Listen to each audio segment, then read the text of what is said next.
A comfortable abode with a gorgeous view of the Mediterranean Sea will serve as a perfect rain shelter. Well, this is what a real estate advertisement might have looked like for Neanderthals 100,000 years ago. Welcome to the weird and wonderful caves you could live in, or not. Of course, back then, neither real estate and advertising had been invented yet. Never mind the fact that Neanderthals couldn't build houses and often lived in caves. Yet, one of those caves looks an awful lot like a residential building. It's situated inside a high limestone cape called the Rock of Gibraltar. If the Neanderthals had had an economy, the caves inside this rock would have cost a bundle. Navigators discovered it in 1907. They just spotted a big hole inside the fortified rock. For many years, scientists have studied this place and found some traces of Neanderthals. They discovered ancient tools in the cave and bones of old animals. But the coolest thing was, they found 4 caves inside the rock. It was like a residential complex. Neanderthals lived alongside neighbors and helped each other hunt and fish. They created feather decorations and painted abstract drawings on the walls. Imagine our ancient predecessors hanging out in these caves 100,000 years ago. And now, scientists hang out there and study the primeval past of Neanderthals in detail. At the end of 2021, archaeologists uncovered a gap inside one of the caves leading to an unknown tunnel. They crawled through this hole and opened a new space under the cave roof. This place has been closed off from the outside world for over 40,000 years. And it seems it was one of the most prestigious apartments in the entire mountain complex. It has high ceilings with ancient stalactites. The ruined stone curtains divided the apartment into several rooms. Scientists also found the remains of ancient animals and scratches on the walls. It seems that Neanderthals had never lived here, but they used to visit this place. Archaeologists found the shell of a sea snail called dog whelk. One of the Neanderthals brought it here for some reason, but the primary owners of this place were hyenas. These caves show that Neanderthals were closer to humans than to monkeys. They had a way of life and even some customs. There's still a lot of work ahead, and scientists hope to find new rooms inside this rock. Meanwhile, in 2003, archaeologists discovered another early dwelling on the Isle of Flores in Indonesia. Among the green jungle, they found a cave with ancient tools. At first, everyone thought the human ancestors lived here, but then scientists discovered an unusual skeleton of an adult.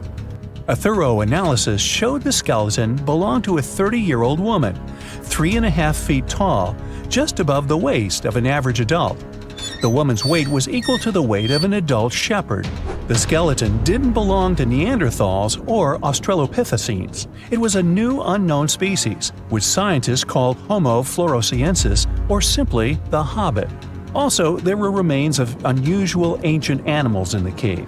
It was an elephant the size of a cow, some large storks, and giant rats. Archaeologists have found out that hobbits were not the owners of this place. The main inhabitants were the rats the size of a cat. Maybe they were fighting the hobbits. Some analysis shows that Homo floresiensis wasn't our direct ancestor. They were in a separate branch of evolution. The hobbit skeleton looks more like that of a monkey than of modern humans. In 2009, in the dense jungle of Vietnam, archaeologists discovered Son Don, the largest cave in the world. If you go inside the cave and shout, you'll hear your echo a long time. In some places, the height of this cave reaches half the height of the Empire State Building, and the total area is larger than one central block of New York. Son Don is one of the 3 caves in the Vietnamese jungle.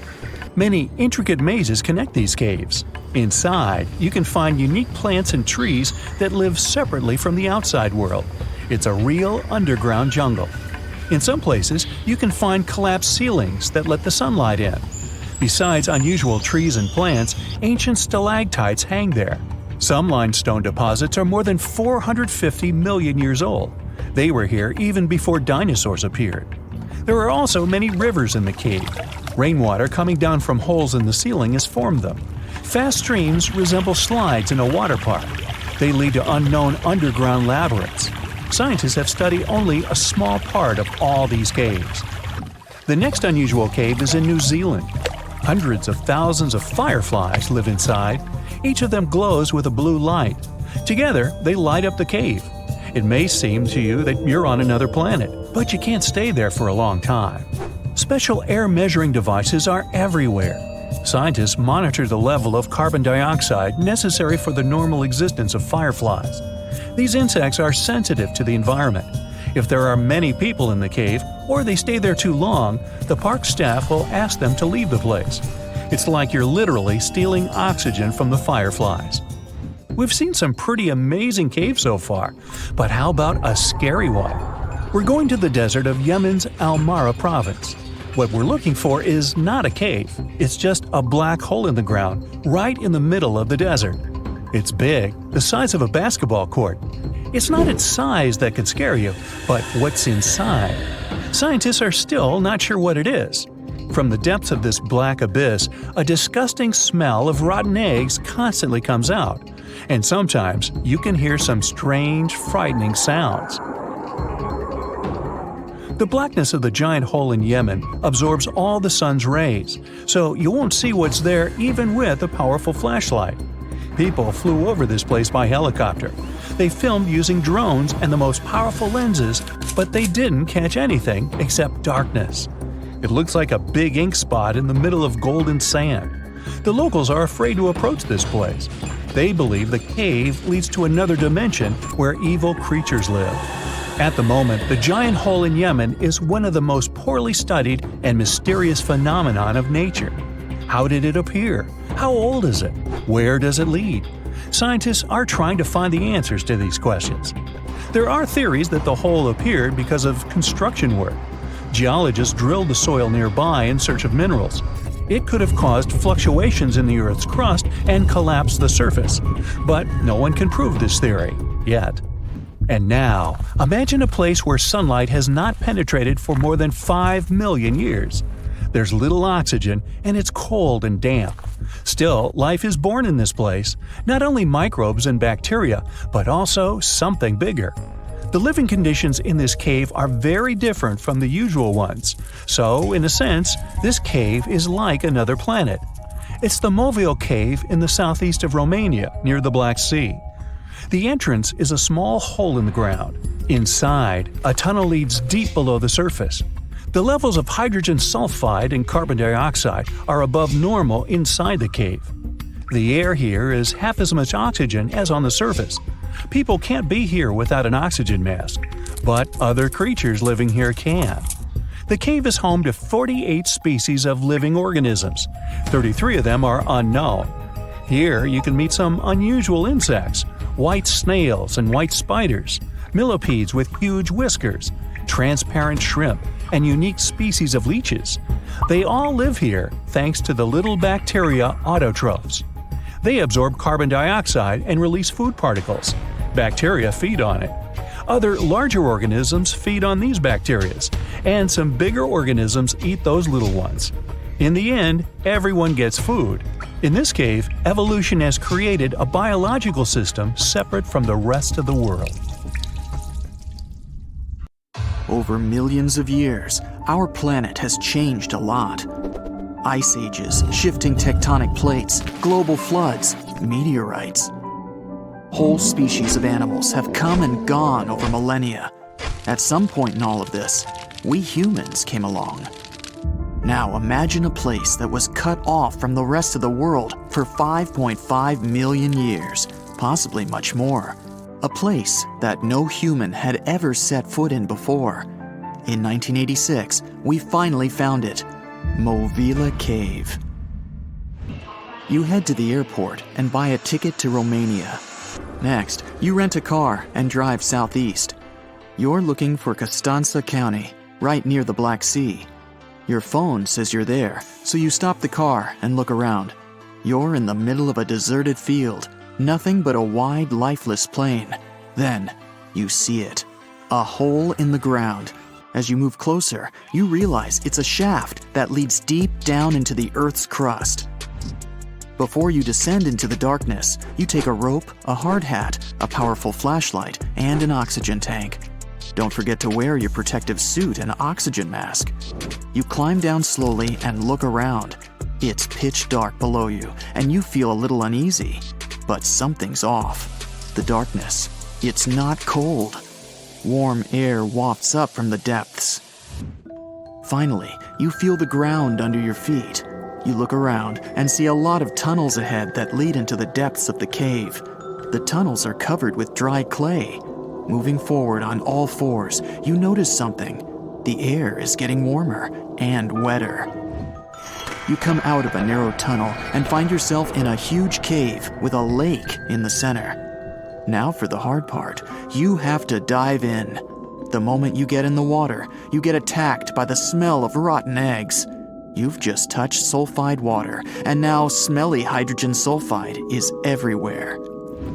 That's not all. The cave is also filled with carbon dioxide.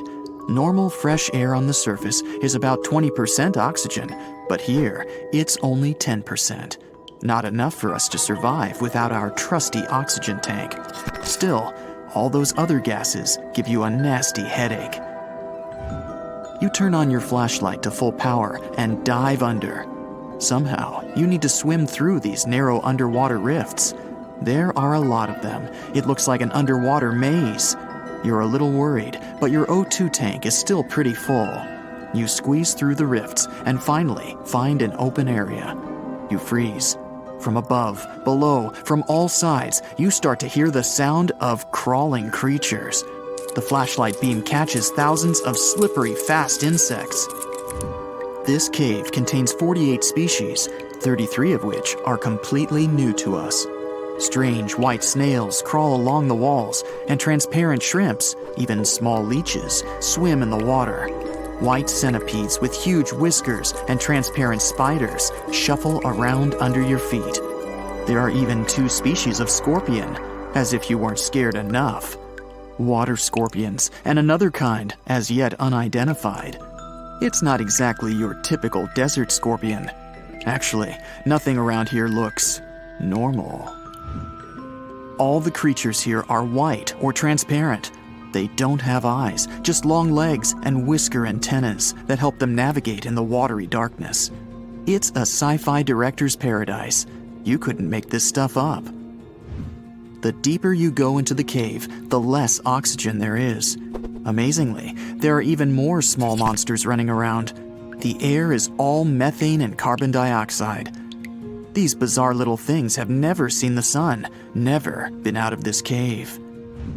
The spiders, scorpions, and leeches get hungry, right? They feed on smaller creatures, snails and worms. But what do the smallest creatures eat? Just then, you notice something very strange on the surface of the water. There's a gross white substance that looks like foam. You touch it carefully. It's like wet toilet paper, and it tears as soon as you touch it. But it's not foam or paper. It's billions of living organisms, bacteria, called autotrophs.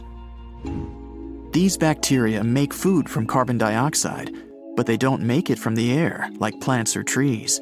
They use water. It's called chemosynthesis. These tiny bacteria excrete their unused food, and bigger ones come along and eat it. Then the tiny snails and worms eat the big bacteria.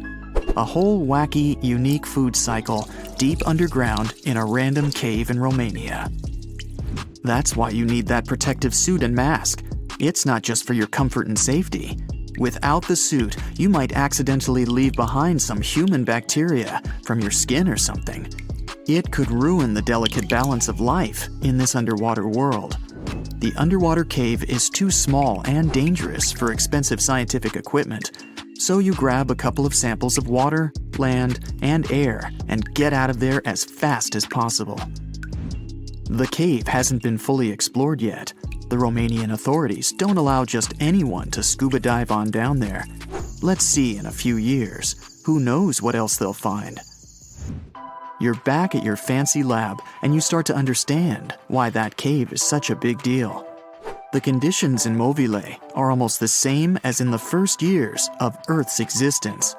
Back then, our world was shielded from the sun by a dense atmosphere. It's actually possible that the microbes found in the cave are the same ones that were around way back when life began.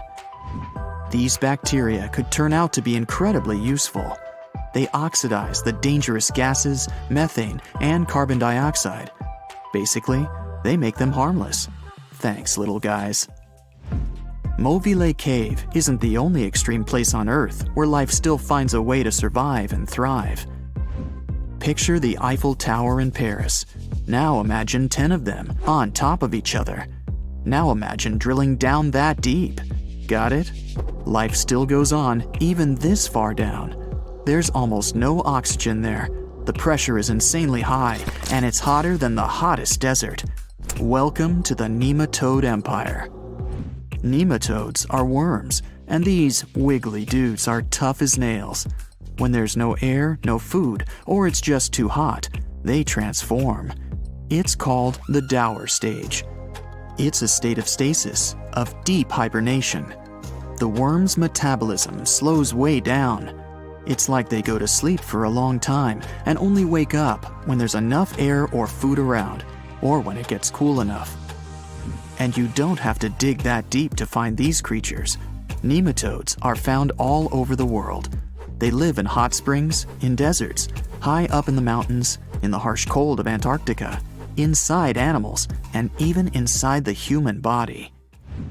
You don't have to travel to Mars to find out of this world scenery. There are places on Earth that look unreal. The Danakil Depression in Ethiopia is one of the hottest, driest, and most inaccessible places anywhere on Earth. It's a large desert that gets almost no rain, but there's still plenty of liquid around. It sits on 2 active volcanoes, so liquid hot magma often flows up from under the Earth's crust. There are also colorful lakes full of acidic water. The salt from the lakes reacts with volcanic minerals, making bizarre figures that look like the backdrop of a sci-fi movie. Toxic gases and chlorine vapors rise up from the lakes, making it one of the most dangerous places on Earth. You need a gas mask to survive, but life always finds a way. There are living things here, even in a lake so hot that the acidic water actually boils. Microbes live happily in the lakes and surrounding rocks. If something can survive here, who knows?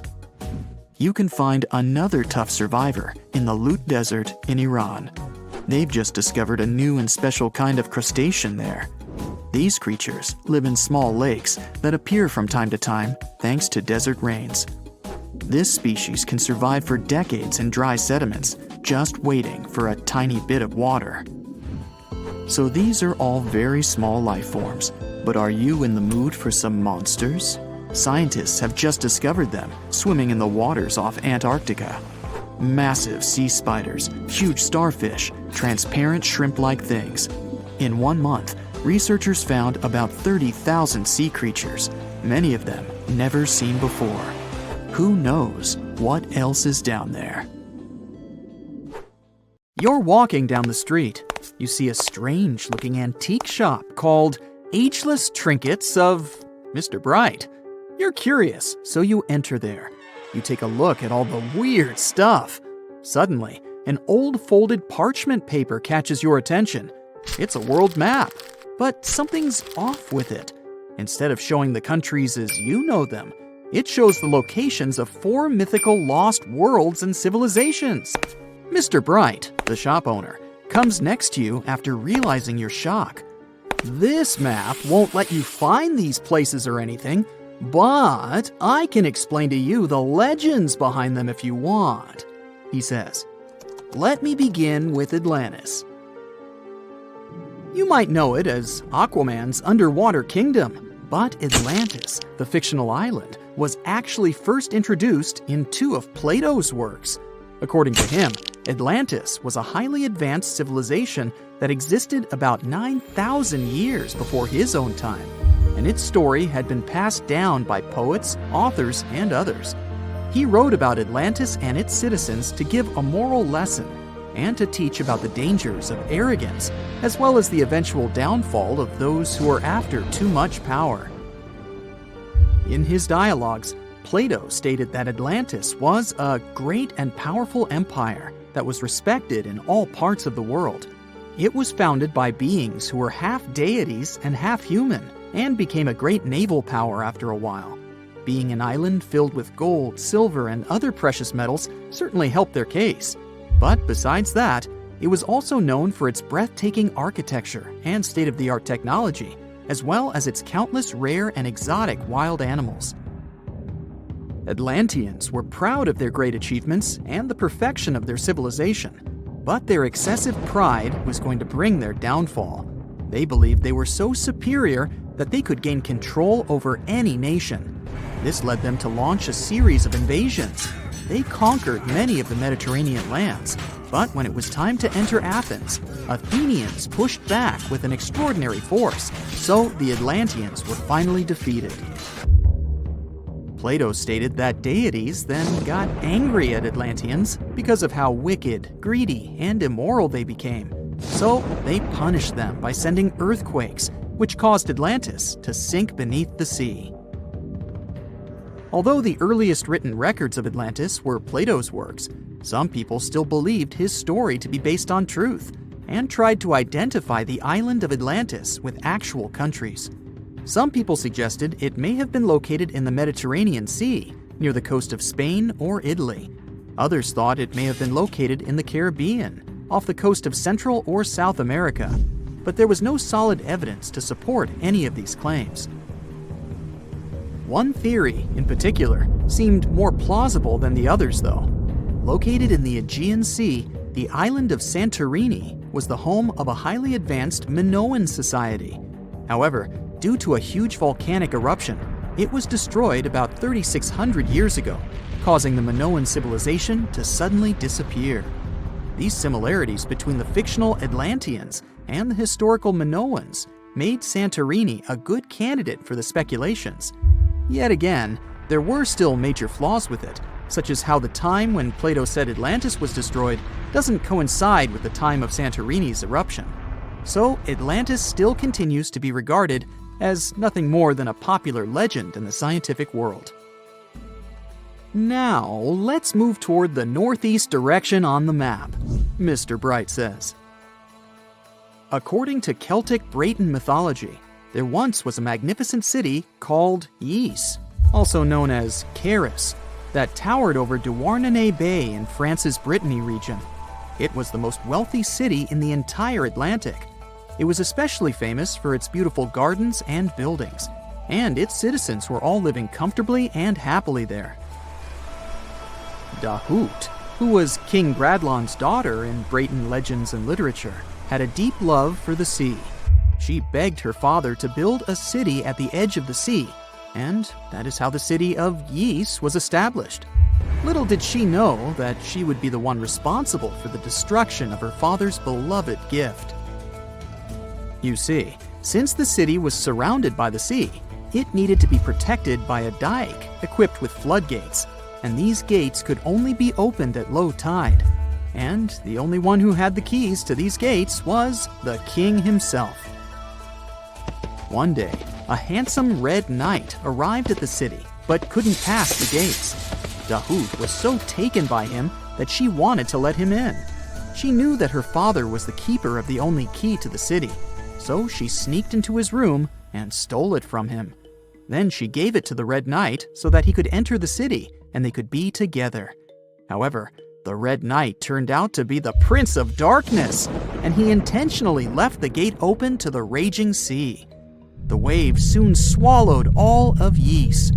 King Gradlon was able to escape on his magical horse, but Dahut couldn't. She turned into an evil mermaid who lured sailors into the sea.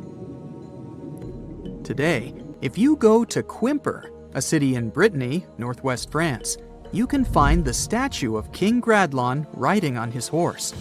Although the city of Ys is a legend, Brittany coast locals believe that on the days when the waters are calm, you can still hear the tolls of the city bells deep under the sea, if you listen carefully. Mr. Bright then points at the Indian Ocean on the map and says, "Now, have you heard about Lemuria?" Back in the mid-1800s, a few scientists suggested that there was once a continent that existed in the Indian Ocean, somewhere close to the south of modern-day Sri Lanka. The first one to popularize this theory was the British lawyer and zoologist Philip Lutley Sclater.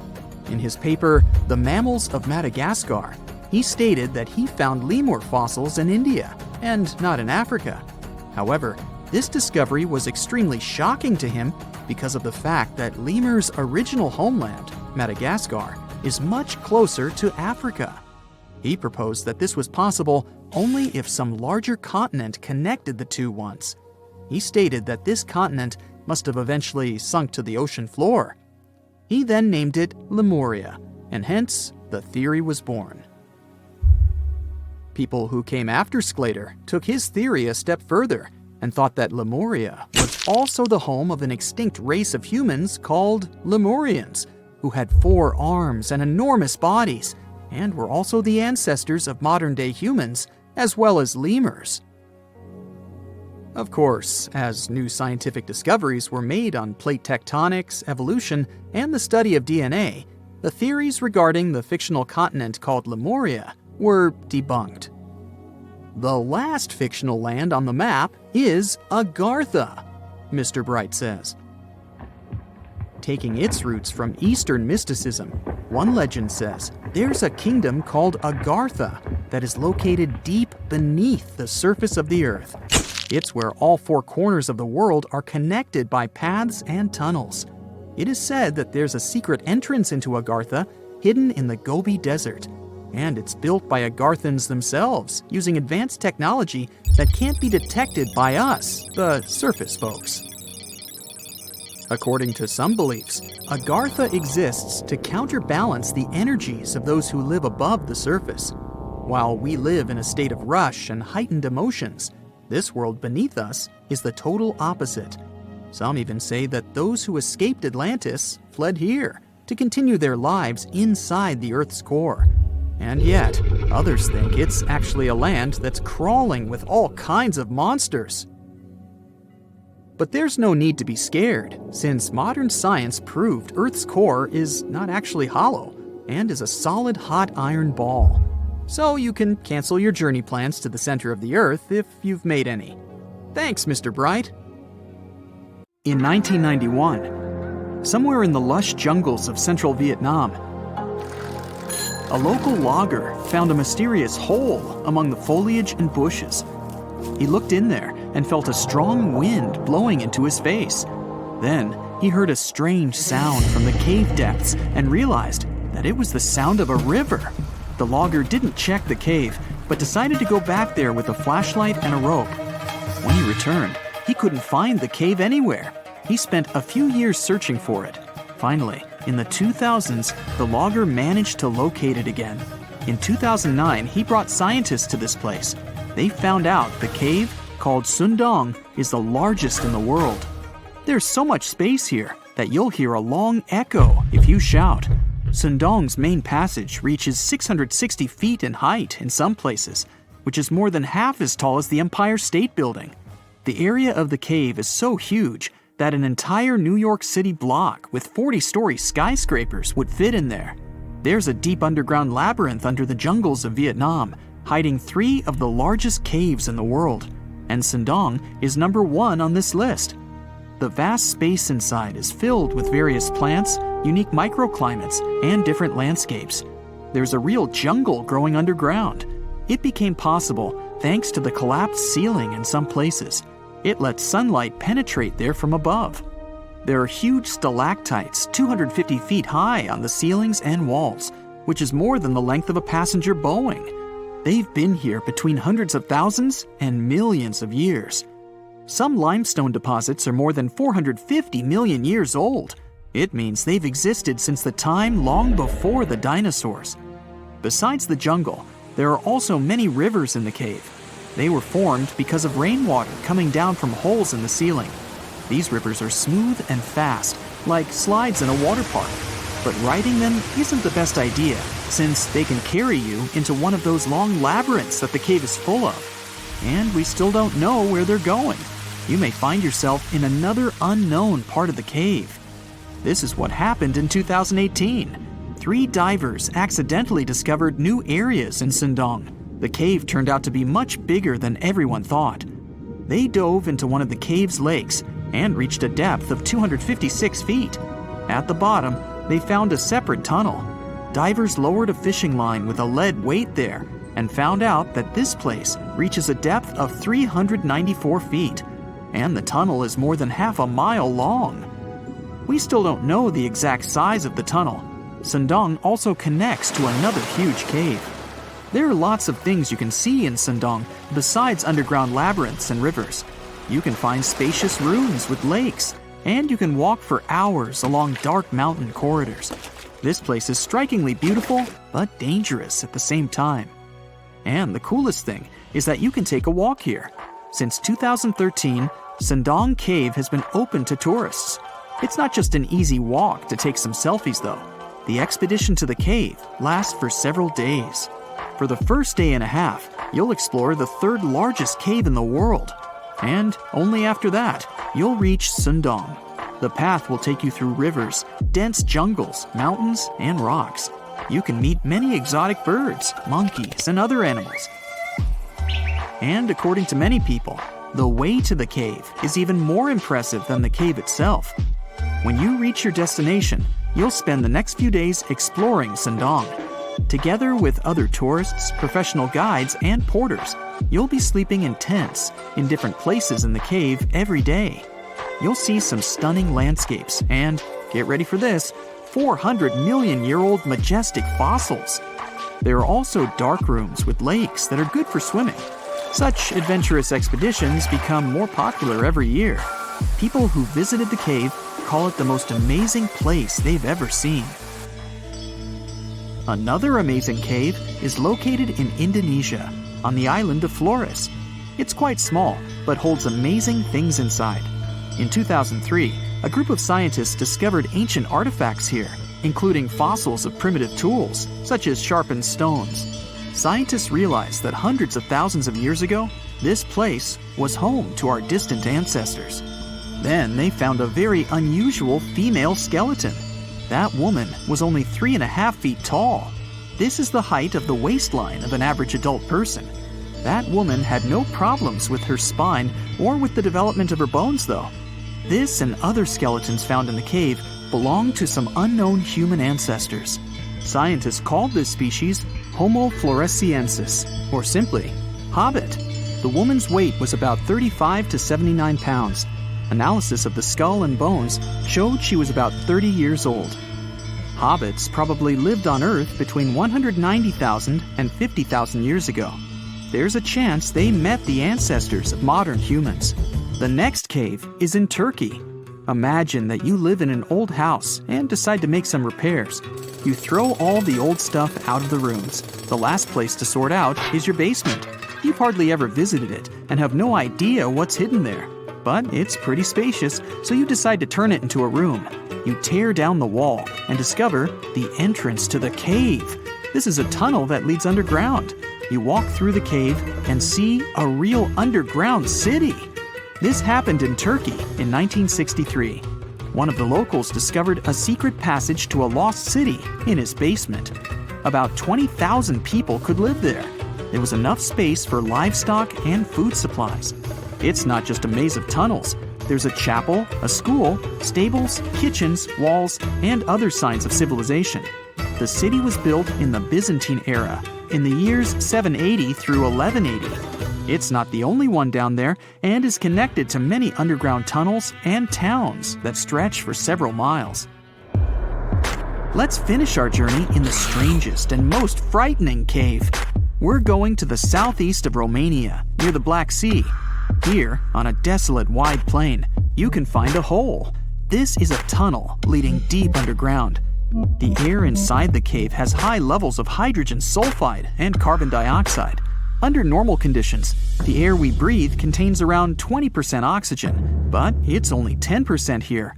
You won't be able to breathe freely without an oxygen tank. The water and air here are poisoned. Almost no animals are able to live in such conditions, at least the ones we know about. And this cave is filled with 48 species of living organisms, 33 of which are new unknown species. Creeping things that live here can scare you. especially if you're afraid of bugs. Strange white snails and white spiders are crawling along the walls. An unknown species of leeches and transparent shrimp are swimming in the water. White millipedes with huge mustaches are creeping on the ground. Here you can also meet an unknown kind of scorpion with a transparent white body that doesn't look like any other kind of scorpion. Nothing here looks like ordinary animals at all. All creatures in the cave are white or transparent. They don't have eyes, but they have long paws and antennae whiskers that help to navigate in space. Plants can't live here without sunlight and clean air. This means that oxygen isn't produced in this place. So how do these creatures manage to survive? The answer is in the water. The surface of the lake and puddles here is covered with strangely moving foam. This substance is a living organism. It consists of 1 billion bacteria called autotrophs. Ordinary plants absorb carbon dioxide and use photosynthesis to produce oxygen. This cave is filled with carbon dioxide. Autotrophs absorb it and secrete tiny food particles. Bacteria feed on these particles.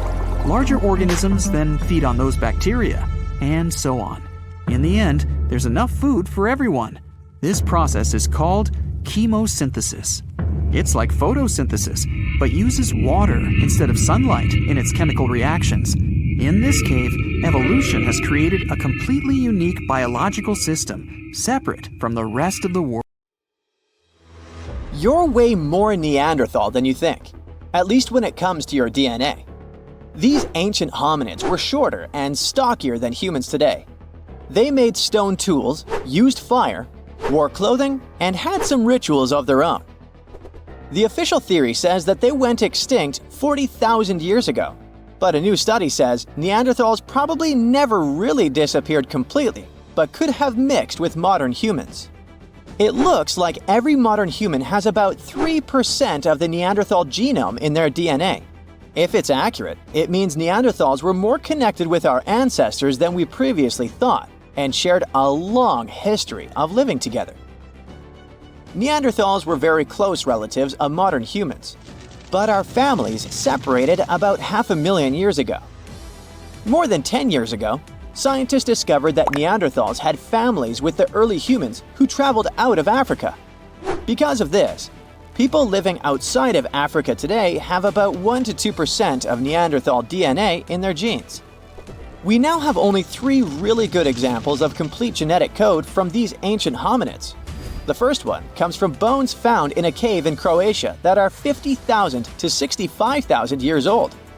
2 more examples, which are about 80,000 and 50,000 years old, were found in caves in Eurasia. Scientists still aren't sure as much about how modern human DNA got into the Neanderthal genetic alphabet, because they don't have enough material to study. But they did compare the existing DNA of 3 Neanderthals with the DNA of 2,000 modern humans. They found that the Neanderthal DNA might be made up to 3.7% of modern human genetic code. It means that in the ancient Neanderthal population, about 1 in 30 parents were modern humans. The scientists found that modern human DNA got mixed into the Neanderthal genetic alphabet during at least 2 periods when humans and Neanderthals were interbreeding.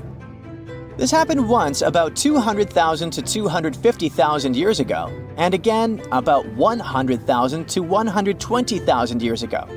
There might have been other times they mixed, but we can't see those in the DNA we have now. Another recent study, which hasn't been fully checked by other scientists yet, says that most of the Neanderthal DNA in modern humans came from one big period of mixing, about 47,000 years ago, that lasted for almost 7,000 years. Scientists found skulls that are about 100,000 years old in 2 caves in the Middle East. These skulls look like they belonged to early modern humans, but have some features like bigger eyebrows that might show they had Neanderthal DNA. This could be because of gene flow from Neanderthals, and it fits in the mixing time frame. The study also looked at the genetic differences in the 3 Neanderthal genomes and found out that Neanderthals had an even smaller population than scientists thought before. It could be another proof that Neanderthals didn't just go extinct, but became part of the modern human gene pool. Many groups of modern humans left Africa and mixed with Neanderthals so much that Neanderthals couldn't stay separate. In the future, scientists want to study how modern human DNA affected Neanderthals. This could help us understand if this mixing had good or bad effects on Neanderthals. Neanderthals aren't our only relatives from the past. There used to be at least 9 species of humans on our planet. One of them, Homo habilis, earned the nickname handyman because stone tools were found with its remains. It lived in eastern and southern Africa. This early human had a slightly larger brain than its older relatives and an ape-like face. Homo habilis was about 4 feet tall and ate a variety of foods. For a long time, scientists thought Homo habilis was the oldest member of our human family. But new dating methods have shown that Homo erectus, another ancient human, might be older and not related to Homo habilis. Homo naledi is a more mysterious member of our human family discovered in a South African cave in 2013. It's the only region of the world where their remains were found. They walked on 2 feet but were also good at climbing trees. They were small, about 4 feet 9 inches tall, weighed around 88 pounds, and had small brains. We don't know much about how they lived since we haven't found stone tools or other cultural evidence. But some scientists think they might have buried their deceased and made cave art. In 2010, scientists found some fossils in a cave in Siberia, but they weren't sure what species they belonged to. These fossils are from a group called the Denisovans, who lived between 194,000 and 51,000 years ago. We don't know much about them because we only have a few fossils, but DNA analysis has shown that Denisovans were closely related to Neanderthals and modern humans. They even had families with early humans, especially in Southeast Asia. There aren't enough fossils to give Denisovans their own species name, but their genes are found in modern humans, which means they might be part of our own species. As scientists study more about Denisovans and fossils in Southeast Asia, we might understand better how different species fit into the Homo family tree. In 2003, they found fossils of a very small human-like species in a cave on the island of Flores in Indonesia. These tiny people lived between 100,000 and 50,000 years ago. They were only about 3 feet 6 inches tall. Scientists think they might have come from another species, Homo erectus, and became smaller over time because they lived on an island with limited food. Because of their small size, they're often nicknamed hobbits. Around 40,000 years ago, Homo sapiens, yep, that's us, were the last humans left out of many different kinds of human-like species that walked on 2 legs. So, the logical question is, what happened to the others? And what did we have to do with their disappearance? Some scientists think we survived because our offspring lived longer, or because we were better at handling changes in the weather. Others think we might have competed with other human species, or maybe mixed with them and shared genes. About 300,000 years ago, the first Homo sapiens lived in Africa. They didn't look exactly like us, but they were more similar to us than other early humans. They had tall, round skulls with almost straight foreheads. Unlike Neanderthals, they didn't have thick brows or jutting jaws like Homo naledi. They also had chins, which no other early humans had, though we still don't know why. Homo sapiens lived in bigger groups and had more genetic diversity compared to other early humans. This helped us in many ways, not just in staying healthy. Having big social networks across different places was like having a safety net. If we ran out of food or water, we could go to other groups we were connected to, and they would help us because we weren't strangers, we were family. These big networks also helped these early humans share new ideas and inventions. A big simulation showed that later species of humans could live in many different environments because of these wide networks and the ability to adapt. We know that Neanderthals were really smart, but Homo sapiens might have been just a little bit smarter. Small inventions like weaving and sewing needles could have given Homo sapiens an edge. Scientists have found evidence of weaving from 35,000 years ago and sewing needles from 30,000 years ago. Weaving lets you make things like baskets and nets to catch food. Sewing needles help you make better clothes and tents, which keep you and your youngsters warm and safe, which is very important for survival.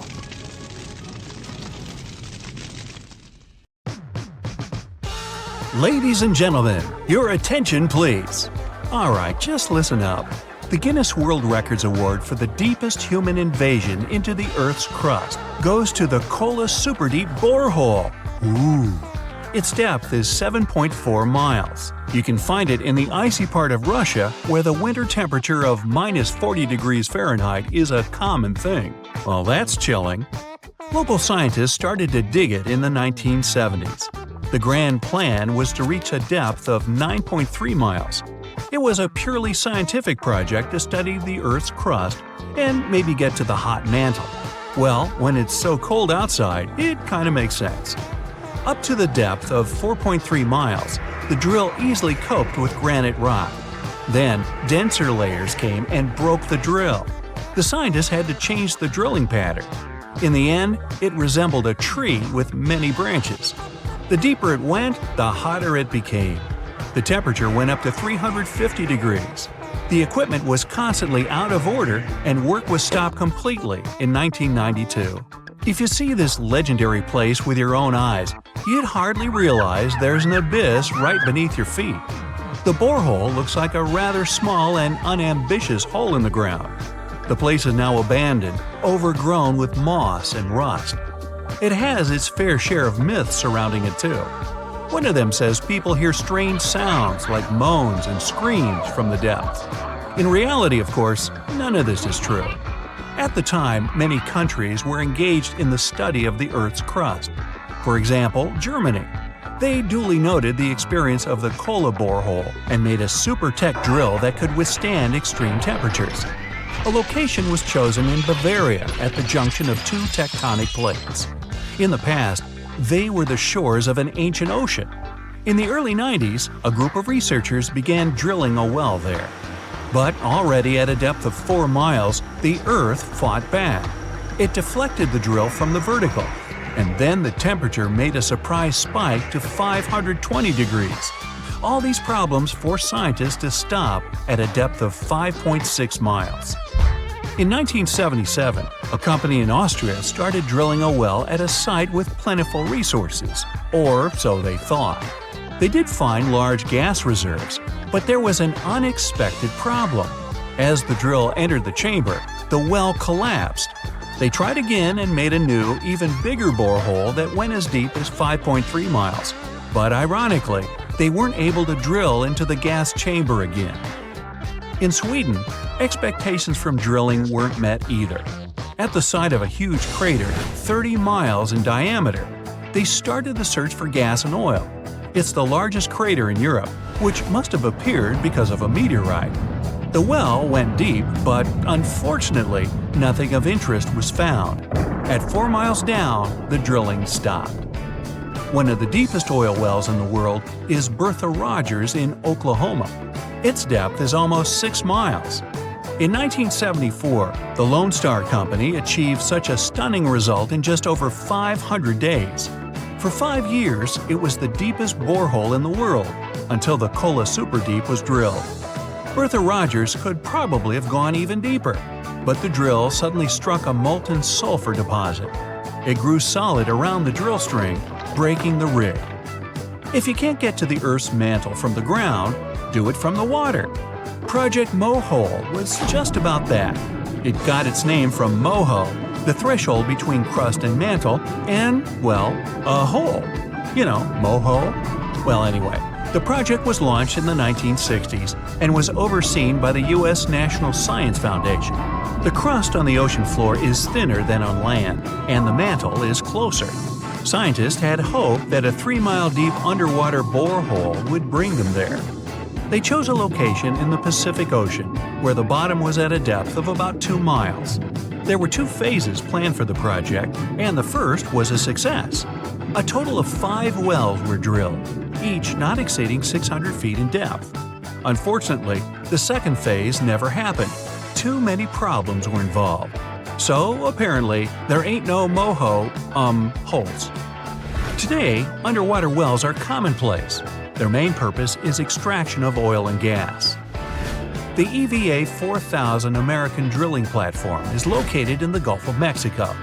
This huge structure rises above the water at a height of a 20-story building.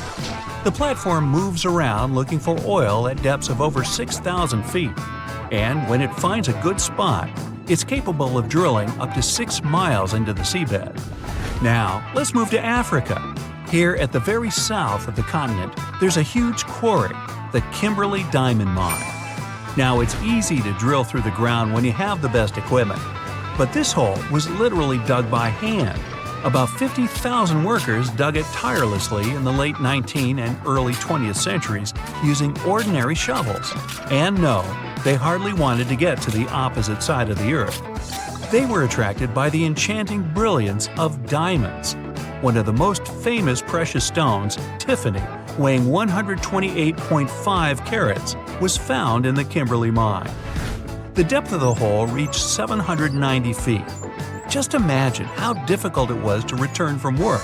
It was like climbing 66 floors on foot.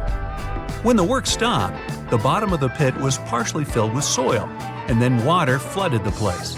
Today, it's a popular sight among tourists, and surely, each of them secretly hopes to find a diamond there. With the industrial boom, oil became even more popular than diamonds, and the oil wells around the world are getting deeper. For example, in 2008, Qatar drilled the longest oil well at that time, El Shaheen. It was 7.6 miles long, and it only took them a little over a month. The vertical part of the shaft reaches 6.7 miles. Stretched up instead of down, the shaft would reach the height of commercial airplane flights. The record was broken in 2012 by the Z44 Shavo oil well. When they measured its length, the new hole beat the one in Qatar by about 300 feet. Just for a clearer picture, either of these two oil wells would fit almost 15 Burj Khalifas or 40 Eiffel Towers. Moving on to Canada and high up into the sky to look at it from space. See those two huge holes? If you don't know, those are diamond mining sites. You might think that an alien invasion happened while you slept right through. This enormous place is on the island of Lac de Gras, not far from the Arctic Circle. This is a whole city with industrial and administrative buildings, a boiler house, living quarters for workers, and even an airstrip. In 2018, the largest diamond in North America was found here. It weighed 552 carats. Apart from diamonds and oil, the bowels of the earth have a lot of other useful stuff. One example is copper. Let's go to Utah and see the giant Bingham Canyon mine. Copper has been mined here for over a century. The width of this quarry reaches 2.5 miles, and it goes half a mile down. Just imagine how breathtaking a paragliding flight would be over this powerful structure. But the greatest treasure of the planet is, of course, fresh water. And to get to it, people would dig as deep as they have to.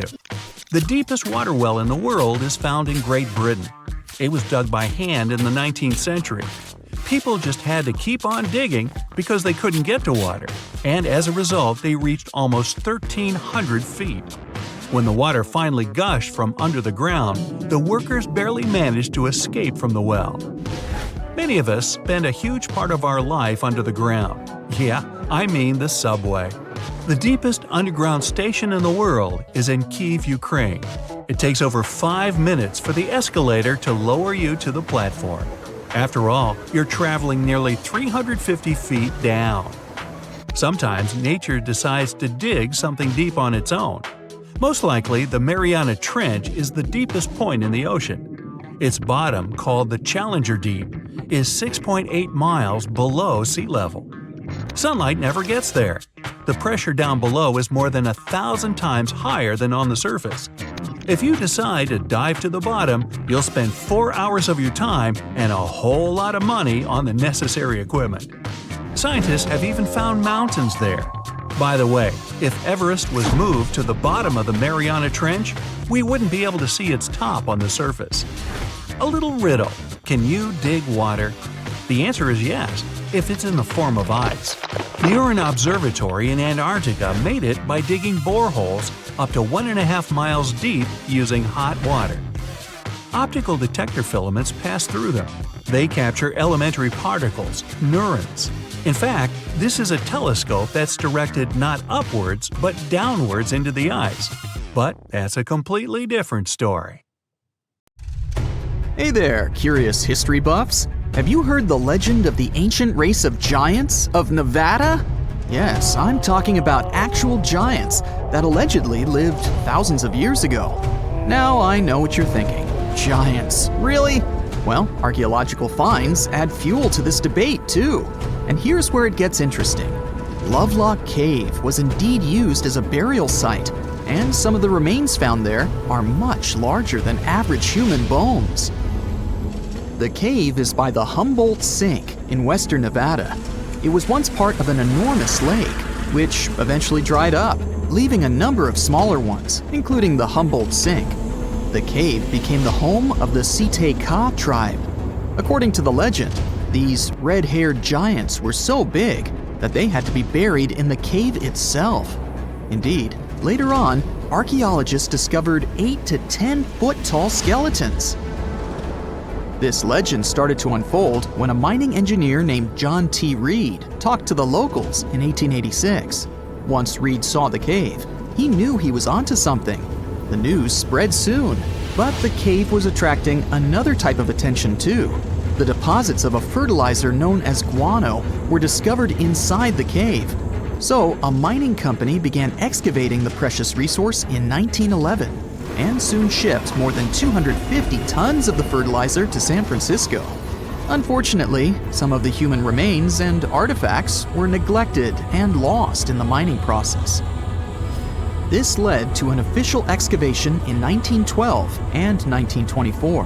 After the top layer of guano had been mined, strange objects started to surface. Around the area, the earliest evidence of human habitation dates back about 4,000 years. The Lovelock culture lasted for some 3,000 years, and they left us with 10,000 stunning artifacts.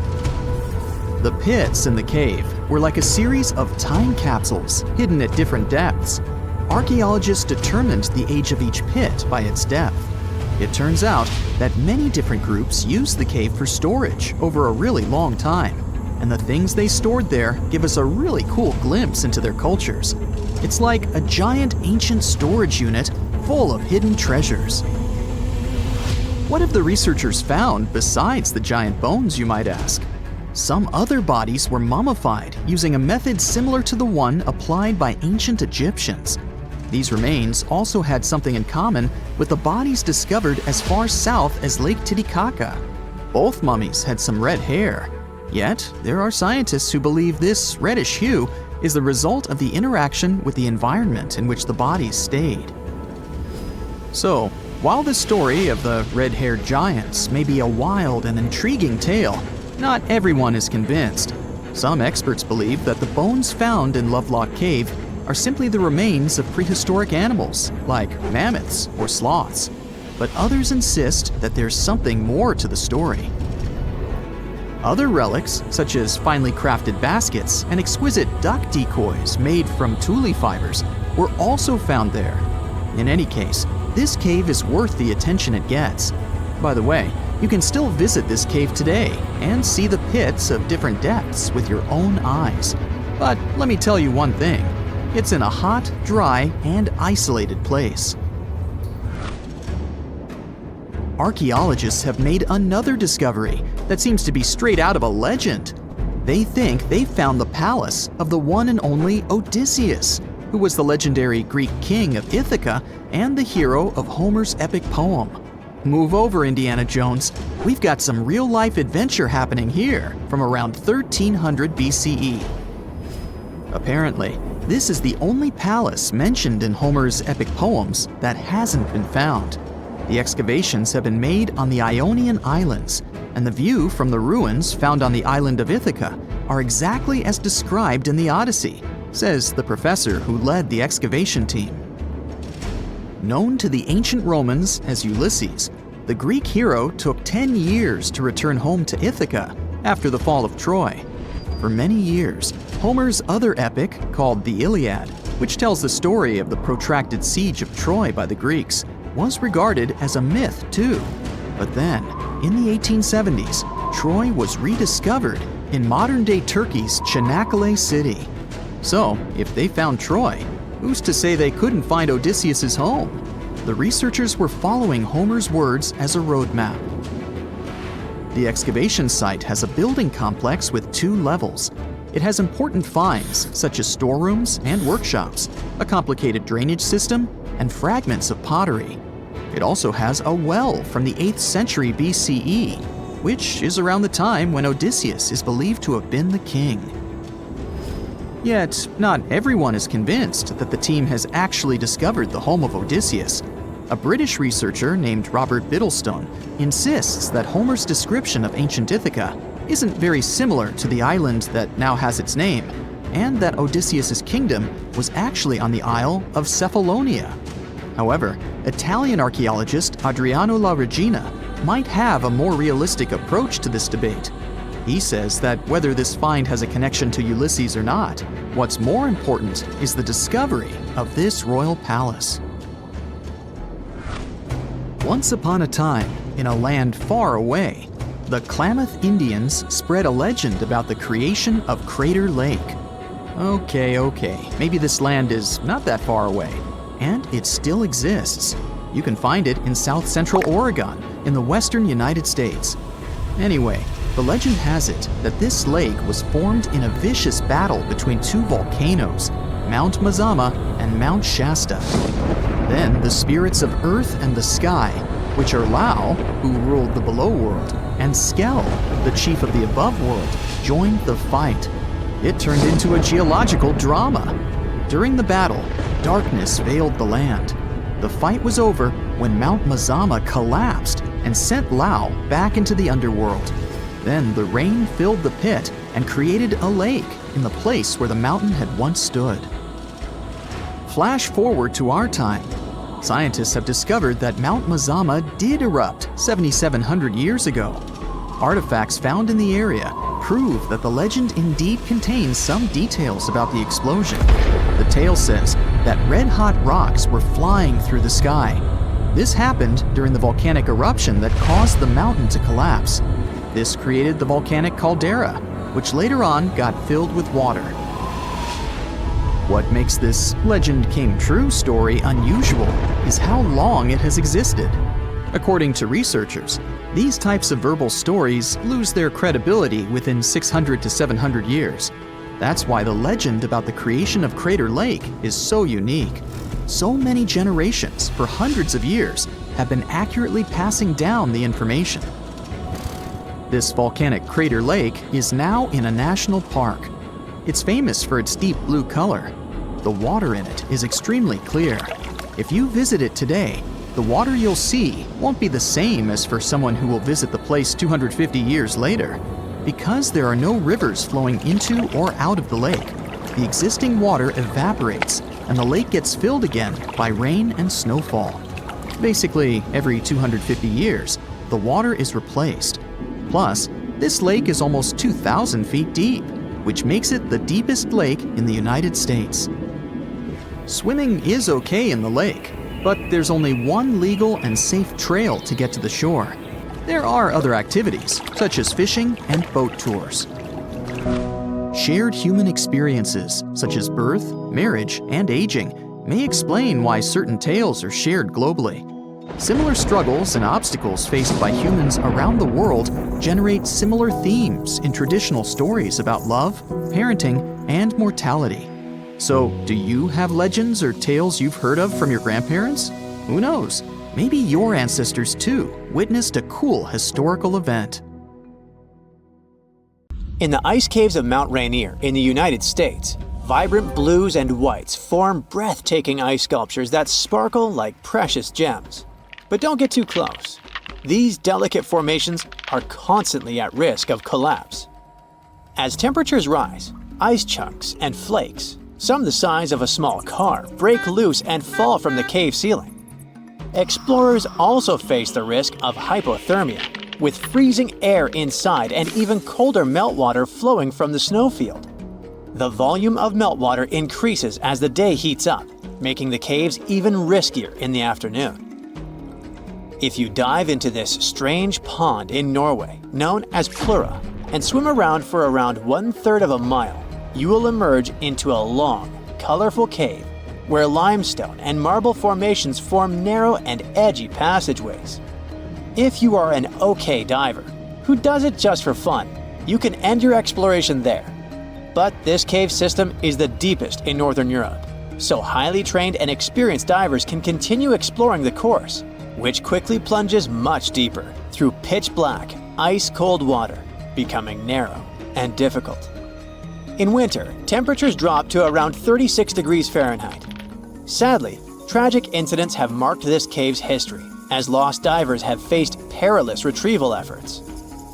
Jacob's Well in Texas looks like a calm 12-foot swimming hole, inviting and refreshing.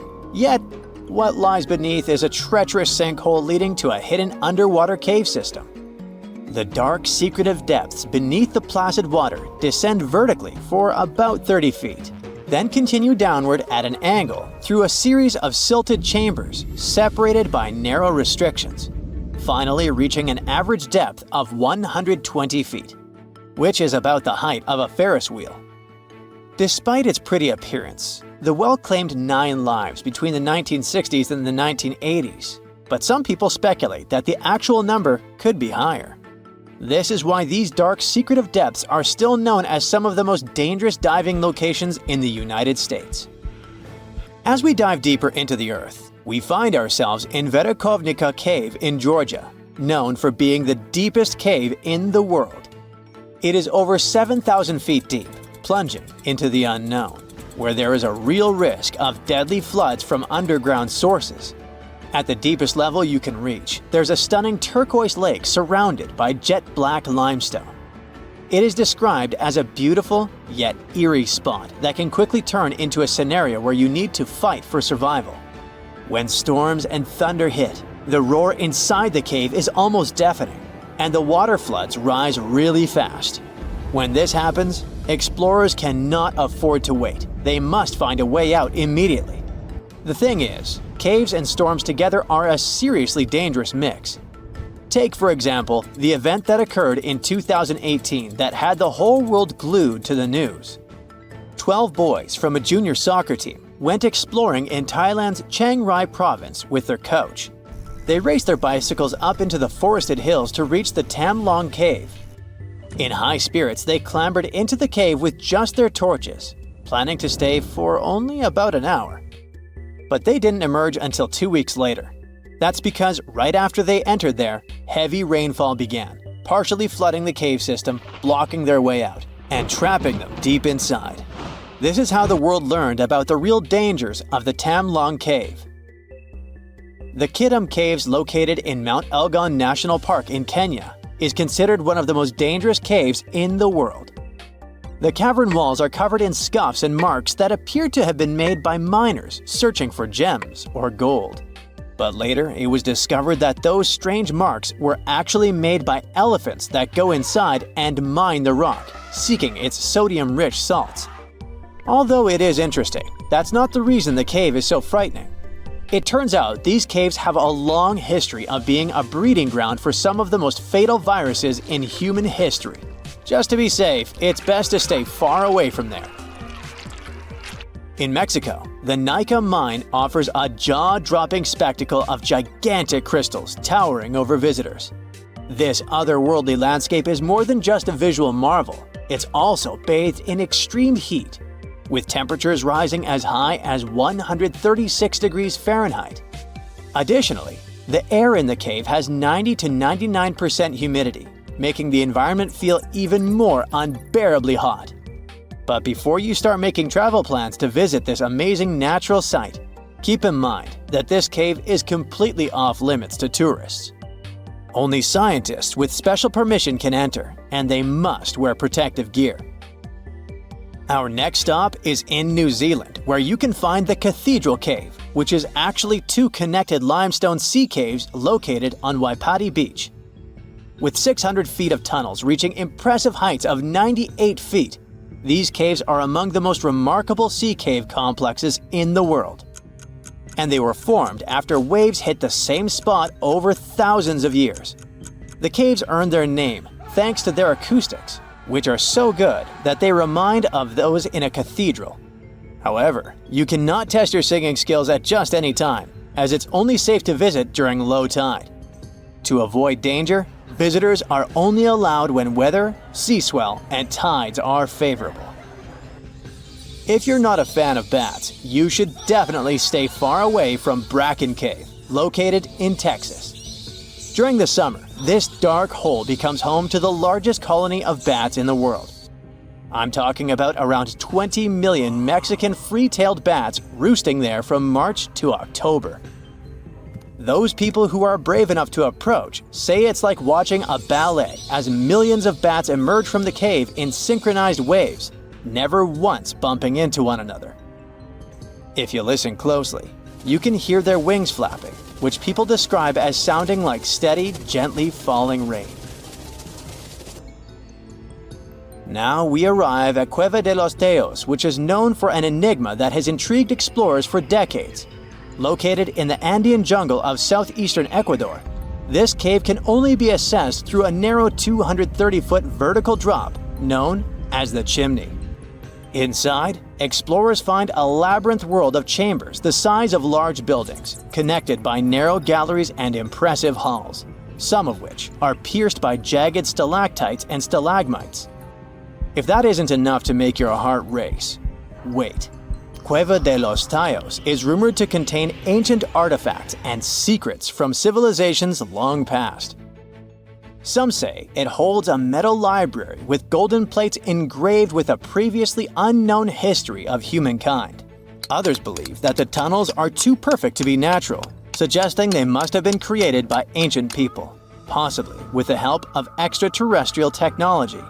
These rumors have spurred many expeditions to the cave, including one led by Neil Armstrong.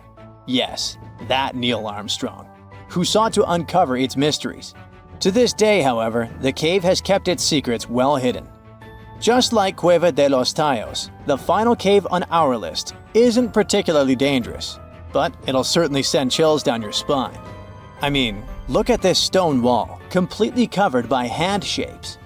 What seems like something out of a horror movie is actually the Cueva de los Manos in Argentina. The name means Cave of the Hands in English, and getting to these prehistoric hand paintings made about 13,000 years ago is no small feat. The most adventurous travelers take a 1.5-hour hike through rugged terrain to reach it. But the moment explorers step inside, they are greeted by this incredible artwork from ancient times.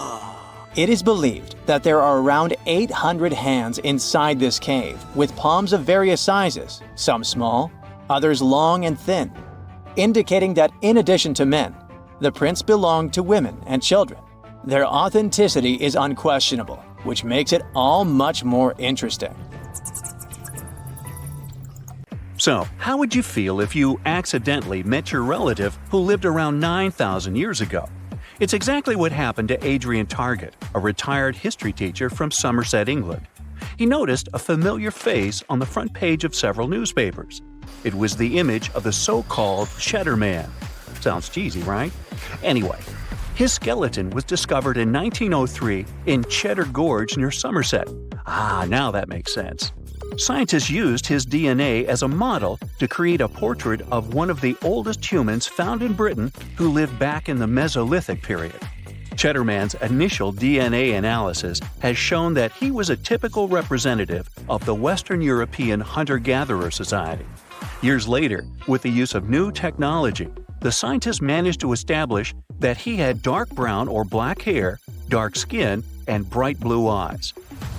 In 1997, researchers analyzed genetic material taken from the cavity of one of Cheddar Man's molar teeth and compared it to samples taken from locals whose families were known to have lived in the Cheddar area for centuries. The test found that Mr. Targett was, indeed, Cheddar Man's direct descendant. The genes were passed from mother to daughter across 300 generations. The only obvious difference in appearance between the two was skin coloring. As humans migrated north from the harsh African sun many thousands of years ago, their skin got lighter to absorb more sunlight and vitamin D. But this process didn't happen overnight. So the skin of Cheddar Man is much darker than that of his offspring, who was born under the cold British sun. Mr. Target admitted that he didn't know how he felt about the test results. He wasn't surprised, though, as he recognized his nose shape and bright blue eyes in his ancestor's face. His name ended up in the Guinness World Record books as the farthest traced descendant by DNA. Studying Cheddar Man also opened up some new evidence of when and how farming came to the British Isles. Researchers concluded that the hero of the day was a part of an extended group of families of around 30 people. It looks like they came after the woolly mammoth had disappeared, but before farming became a thing in the area. The oldest traceable family tree before Mr. Target's case stretched back 5,200 years, which is older than Rome. The lineage of the Chinese Kang clan spans over 80 generations. It includes more than 2 million people, and one of them is the famous philosopher Confucius himself. And it still holds the title of the most accurate longest family tree. Ever wondered how many ancestors you have? Well, let's do some math here. So first, it's 2 parents, 4 grandparents, 8 great-grandparents. Yeah, if we keep multiplying by 2 and go back 10 generations, we get 1,204 ancestors. It sounds like quite a crowd, but 10 generations aren't that many when it comes to thousands of years of human history. About 20 generations, or 400 years ago, each of us should have about 1 million ancestors, and 800 years ago, 1 trillion ancestors. In theory, it leaves us with hundreds of trillions of people, which is practically impossible since there have never been that many people on Earth. Imagine there lived a guy around 1,000 years ago. His daughter was your mother's 33rd great-grandmother, and his son was your father's 33rd great-grandfather. It would mean he's on 2 branches of your family tree, both on your mother's and on your father's side. Most people who lived at that time would actually appear on our family trees not just twice, but thousands of times. There were just around 200 million people on Earth back then.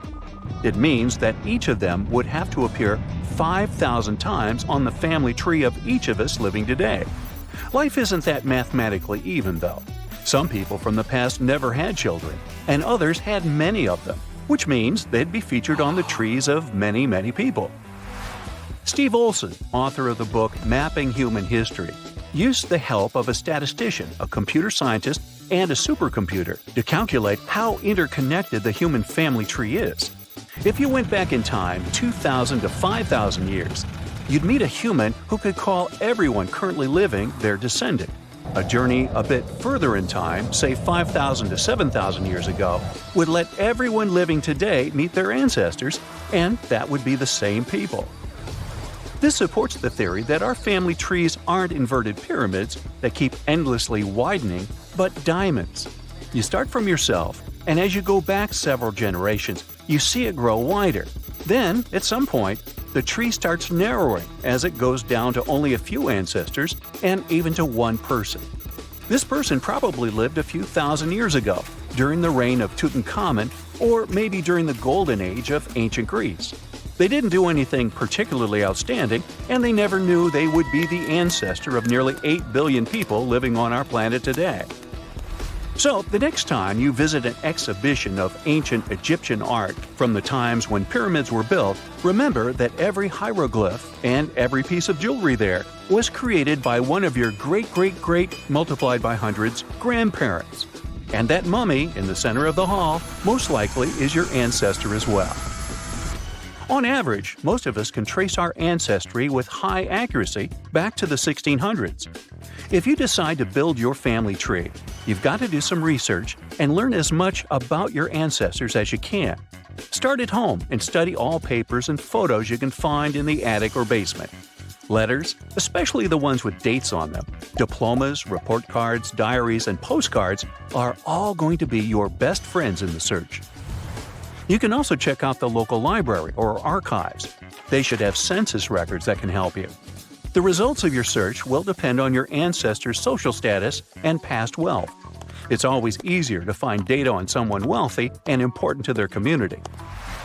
Now, in some cases, birth records might be destroyed or misplaced.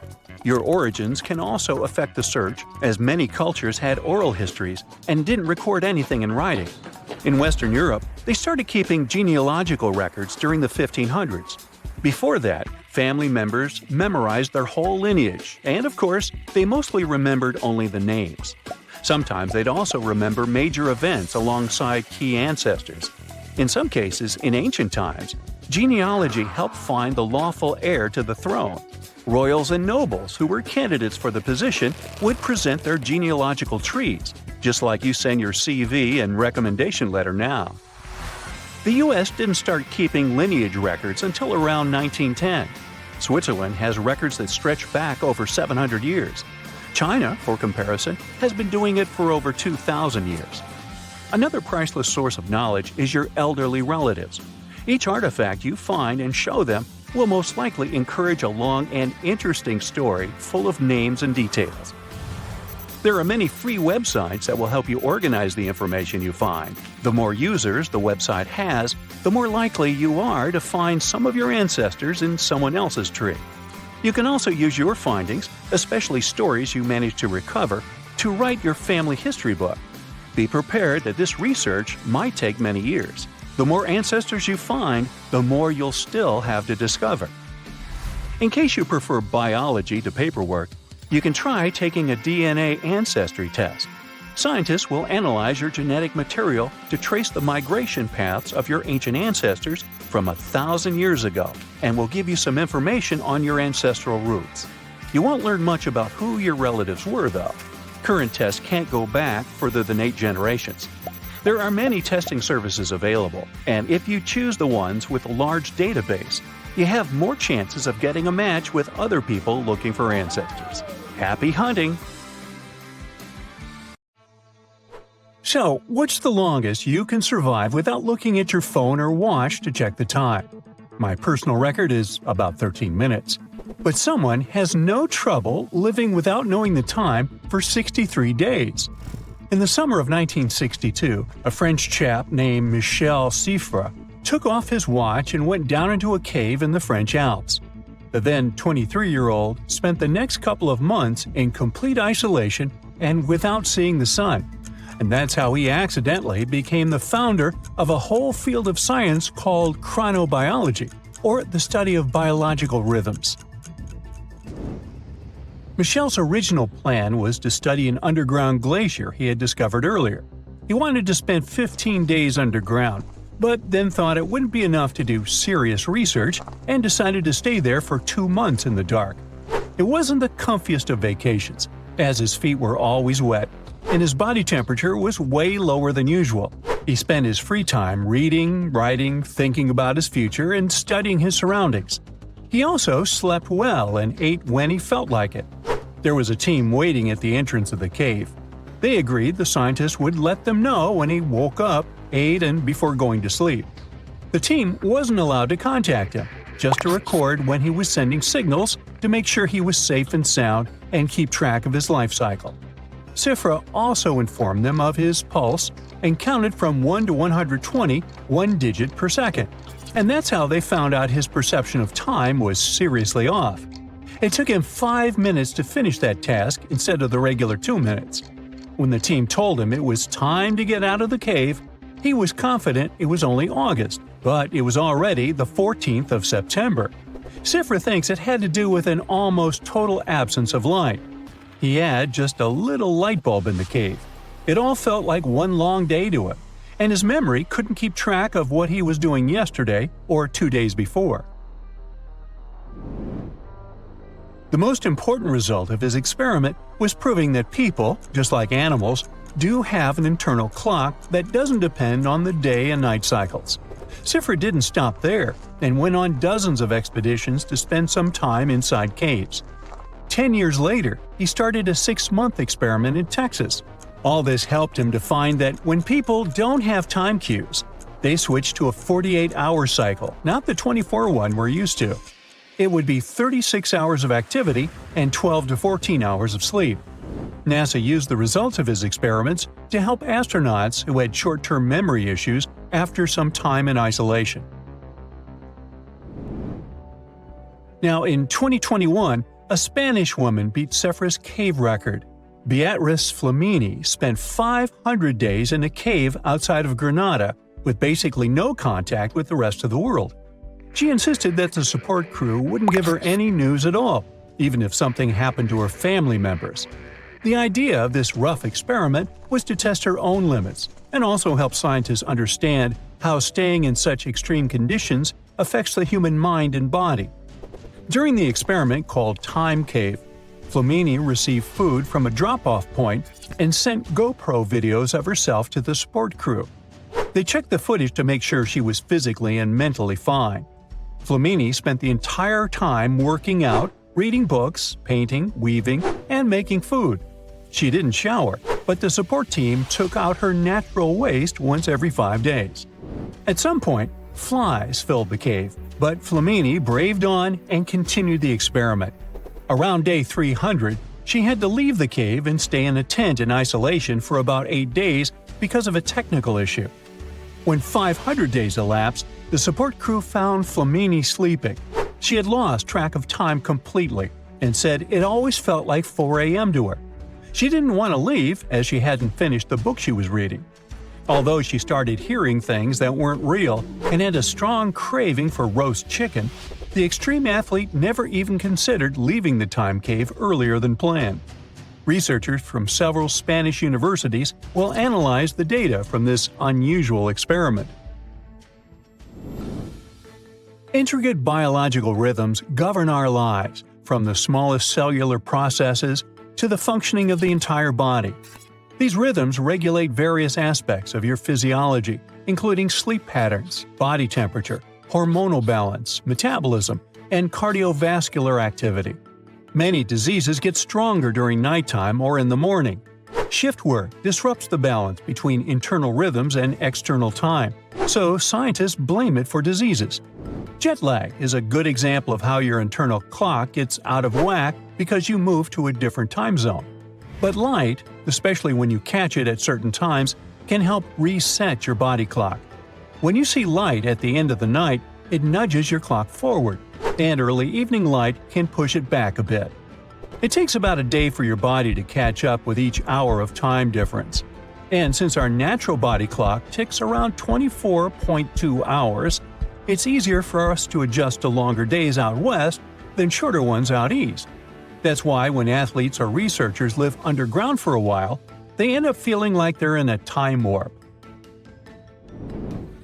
Back in the 70s, scientists found the circadian clock mechanism in a fruit fly.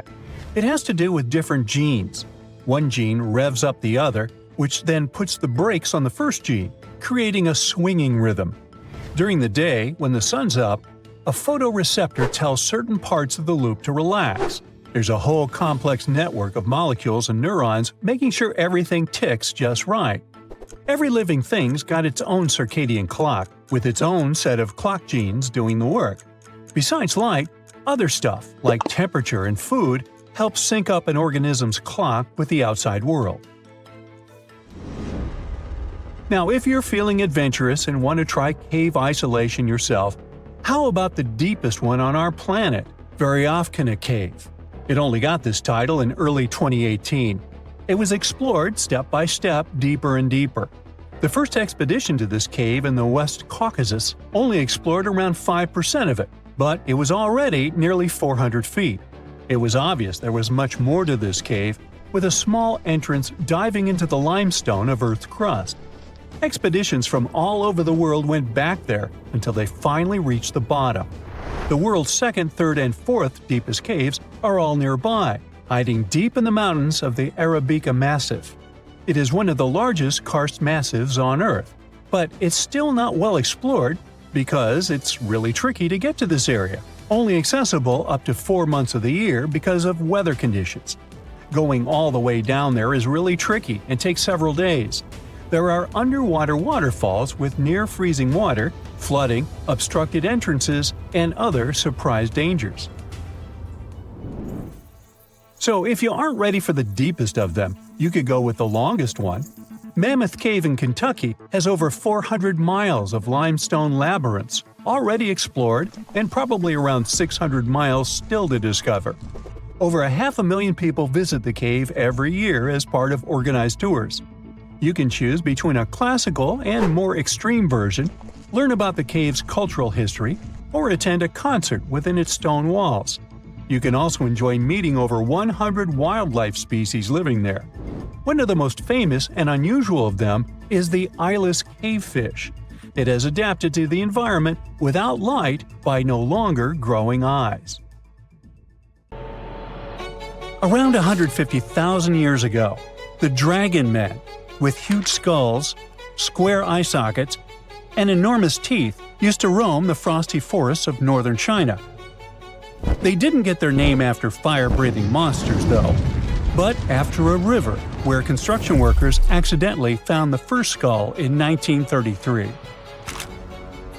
The skull that came from the river mud was large and nearly complete, with an elongated cranium and a heavy brow bone. It must have looked so crazy that the worker who found it decided to hide it for years in an abandoned well. Before passing away in 2018, he told his grandchildren about his secret find, and they rushed to the well. Scientists got their hands on the skull only in 2021. They noticed an odd mishmash of features. A squat and wide skull, like in ancient hominins, a tooth with 3 roots that you'd rarely see today, and at the same time, delicate cheekbones, which are common now. To identify the find, a team of scientists studied 95 old skulls, jawbones, and teeth from different ancient human groups. They carefully examined over 600 details on these fossils to understand how these ancient humans were related. Then, they used a super powerful computer to create billions of family trees showing how these groups evolved over time. The goal was to find the simplest path of evolution, which most scientists think is the most likely way things happen.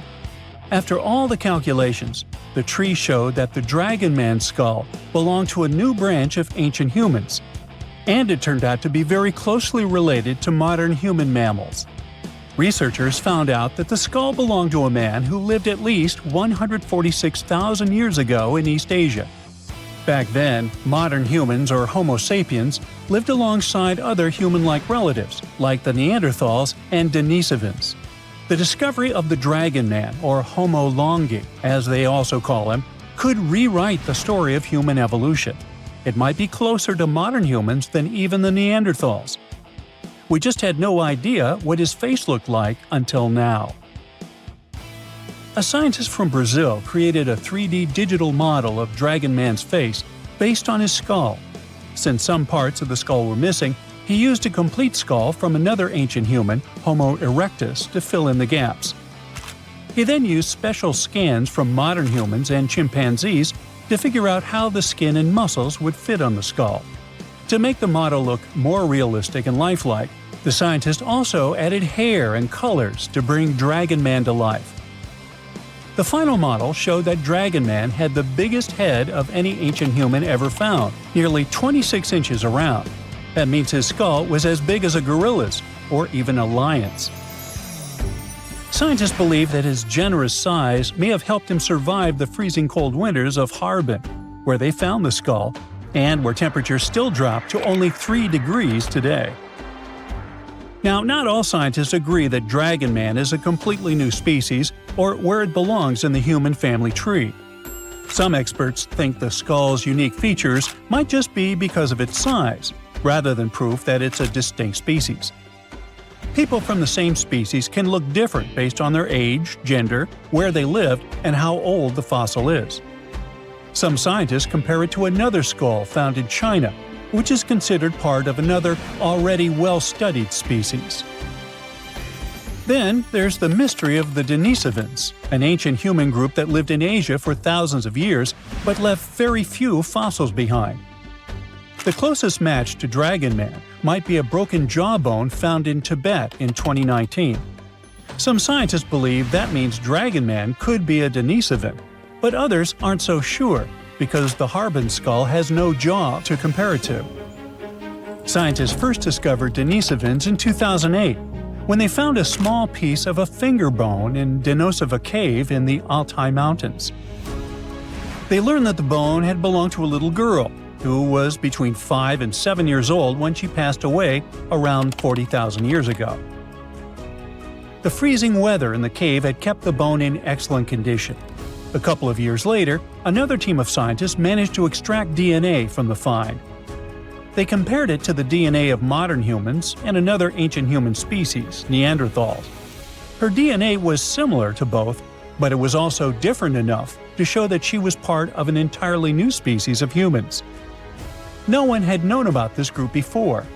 The scientists decided to name it Denisovans, after the cave where they found her tiny finger bone. Later, they discovered 3 more Denisovan fossils, including some teeth also inside the same cave. Researchers still aren't sure where the Denisovans came from, but one idea is that they were related to Homo erectus. These were the earliest humans who looked a lot like us, with long legs and shorter arms, making them great walkers. About 700,000 years ago, some of them left Africa and traveled all the way to Eurasia. They became the great-great-great-grandparents of both Denisovans and Neanderthals. Around 370,000 years ago, these two groups split up. Neanderthals went west to Europe and Western Asia, while Denisovans went east to East Asia and Southeast Asia. Some Denisovans even made it to the Philippines, Papua New Guinea, and beyond, crossing the Wallace Line, which separates Asia from Australia. More recently, scientists studied the DNA of many people from Southeast Asia and found that Denisovans might not have been just one group of ancient humans, but 3 distinct kinds. One of these groups was as different from other Denisovans as Neanderthals were. Some Denisovans may have lived longer than the Neanderthals, who disappeared around 40,000 years ago. A study suggests that one group of Denisovans lived alongside modern humans in New Guinea until at least 30,000 years ago, and maybe even as recently as 15,000 years ago. If that's true, they were the last humans on Earth besides us. This surprising discovery is part of a growing number of finds showing that ancient Asia was full of various versions of humans, including the newly discovered kind in the Philippines. Scientists now realize that the islands of Southeast Asia were a hotspot for early humans. They believe learning more about early humans could help them better understand the genetic properties of people in Indonesia and neighboring regions, and even improve healthcare in the region. Researchers found special clues in their DNA that show ancient human groups split apart an exceptionally long time ago. When Homo sapiens traveled from Africa, they formed families with other early humans and passed small pieces of those ancient relatives' DNA down through the generations. Scientists still don't know for sure why Denosovans and Neanderthals disappeared while Homo sapiens survived. One plausible reason is that Neanderthals and Denisovans lived in small, close-knit groups, which may have caused health problems over time. Our ancient ancestors lived in big groups with more genetic variety, which helped them stay healthier and adapt to changes. Another big advantage was that Homo sapiens had strong social networks. They shared innovative ideas, tools, and survival skills. In the end, Denosovans couldn't handle the tremendous changes happening on Earth and slowly disappeared. If you walk through this small stone doorway in Hierapolis, Turkey, you might never come back alive. Back in ancient times, people thought it was some sort of portal to the underworld. Romans would go in carrying perfectly healthy bulls, but after a few minutes, they would watch these animals collapse as if hit by some mysterious force. But what's even weirder is that nothing happened to people. They could walk in and out just fine. Now, recent studies might have an answer for these eerie happenings, and it all has to do with people's heights. The gate, known as Plutonium, named after Pluto, the deity of the underworld, is a stone doorway leading to a small 32-square-foot cave. But the real danger is what is going on beneath it. Hierapolis is a super active geological area, and there's a big crack under the city that constantly emits volcanic carbon dioxide, which comes up as a visible mist. During the day, the sun dissipates the gas. At night, the gas forms some kind of a carbon dioxide lake on the sheltered arena floor. At dawn, you need to get out of there before it's too late. This whole place can turn particularly life-threatening right before the sun rises, when the carbon dioxide concentration, about 15 inches above the arena floor, reaches 35%. That means birds, bulls, and even humans can suffocate and pass away in just a couple of minutes. But there is a scientific reason that explains how Romans could get out of there unharmed. The carbon dioxide concentration drops quickly with height. So animals perished while their handlers, being taller and standing up, could walk out and breathe safely. Most people can't stay inside the Begarn fort after sunset. This 16th century fort, located about 146 miles from Delhi, is known as one of the most haunted places in India. During the day, the area is bustling with visitors who can walk through the main gate of this once grand fort city and check out the ruins of temples and palaces. But they will also see this big sign at the gate that dramatically warns everybody that all access is strictly forbidden after dark. That's probably because at night, according to locals, women can be heard screaming and crying in that place, along with the sounds of bangles breaking and strange music. Others have reported seeing shadowy figures and flashing lights among the ruins, or even smelling a strange perfume floating around. Yawata no Yabushirasu is one of Japan's most restricted forests, located in Ichikawa. The forest itself is a small area, covering just a little more than 40 square yards, and it is mostly a thick patch of mosu bamboo. Its location next to a parking lot and modern buildings makes it seem less intimidating, but don't be mistaken by its appearance. Since at least the 19th century, people have said that anyone who enters this forest is bound to disappear and never be seen again. So, as soon as you arrive, a sign near the forest tells you about its history and the curse believed to be linked to it. Some rumors suggest the creepy presence of an ancient samurai lord walking around. Other legends say that the forest hides a bottomless pit filled with poisonous gas. Whether these stories are true or not, today the area is enclosed by stone walls, and entry is still strictly prohibited. In a valley called the Dark Entry Forest in Connecticut, you will find Dudley Town, but you definitely shouldn't go inside. Not only has the land been private property since the 1920s, but it is also known as one of the spookiest places on Earth. This place was first settled in the early 1740s, and many of the original settlers were from the Dudley family. That's why it's called Dudley Town. There's a local rumor that the town's founders were descended from Edmund Dudley, an English nobleman who lost his life for treason. The legend says this curse followed the Dudley family all the way across the Atlantic to America, and their misfortune is said to be responsible for crop failures, mental problems, and several tragic incidents in the village. Again, it is all just rumors, since historians haven't found any real evidence to support these claims. Still, the pitch-black surroundings and the eerie Blair Witch Project vibe going on in that place fueled ghost stories in the 1980s. This led to many cases of vandalism in the following decade, and because of that, the landowners closed the area to the public. This old abandoned building used to be the fancy palace of King Farouk's family, who was the penultimate king of Egypt back in 1936.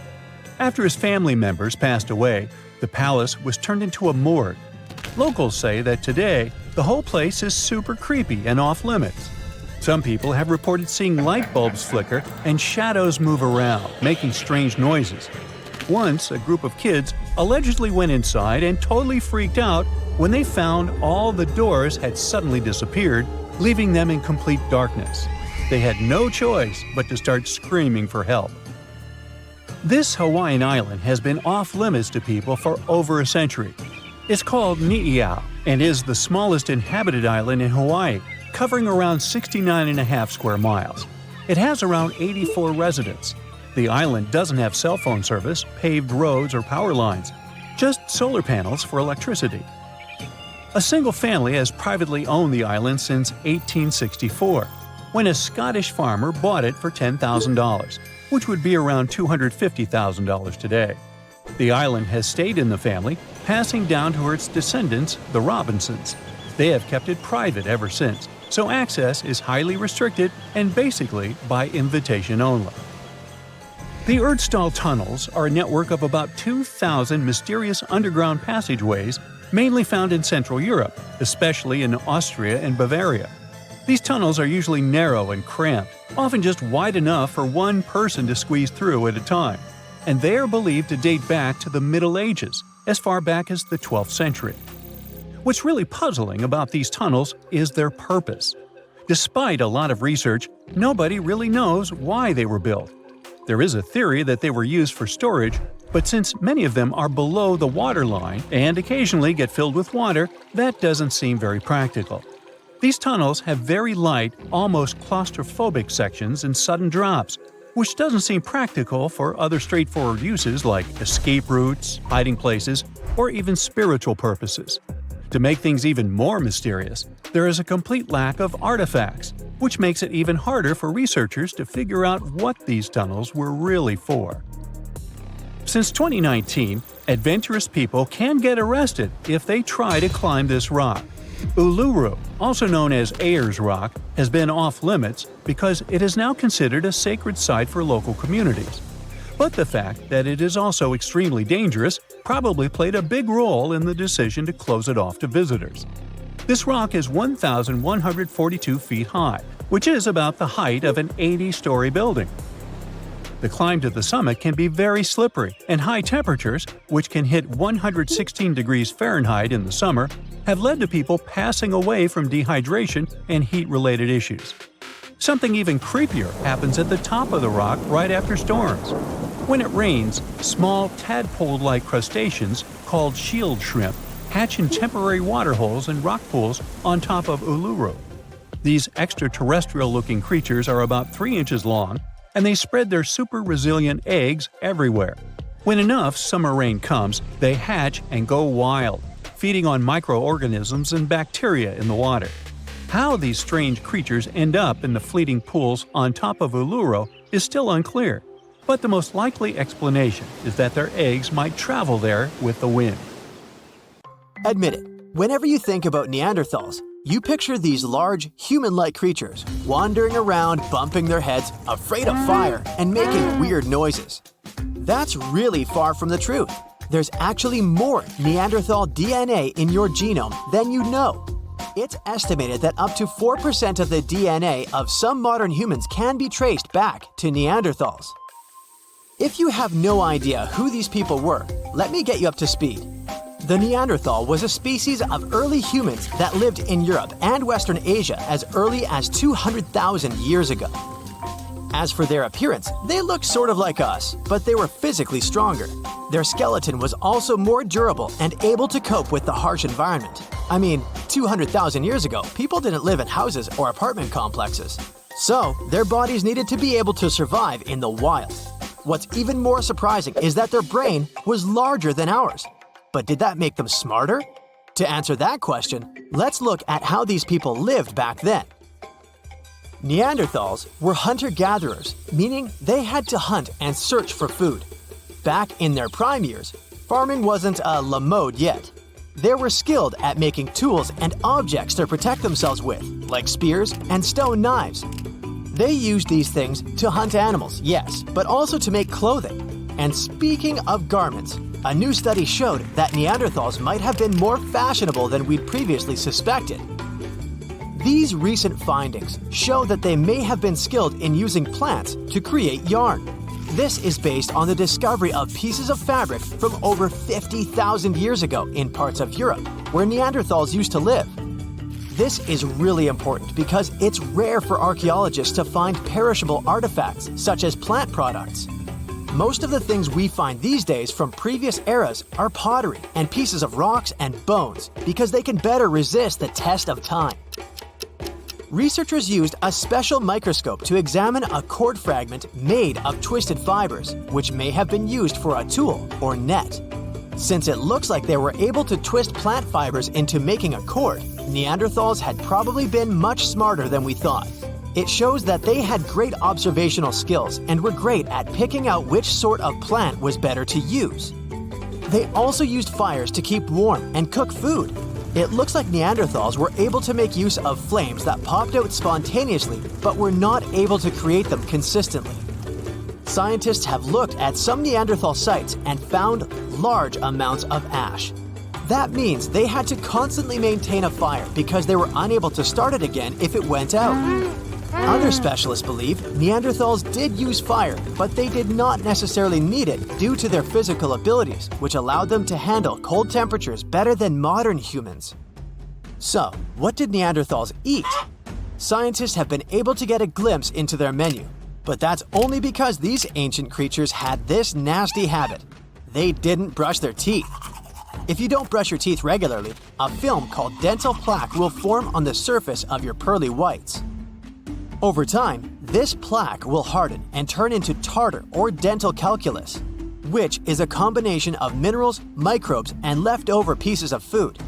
Scientists can use bits of the material trapped in dental calculus on fossils to study what our distant cousins ate and what their lifestyles were like. They can also examine ancient DNA to determine the species of microbes present in the mouth of a Neanderthal. Turns out that those living in Belgium ate mostly meat, including woolly rhinoceros and wild sheep, according to the DNA found in their teeth.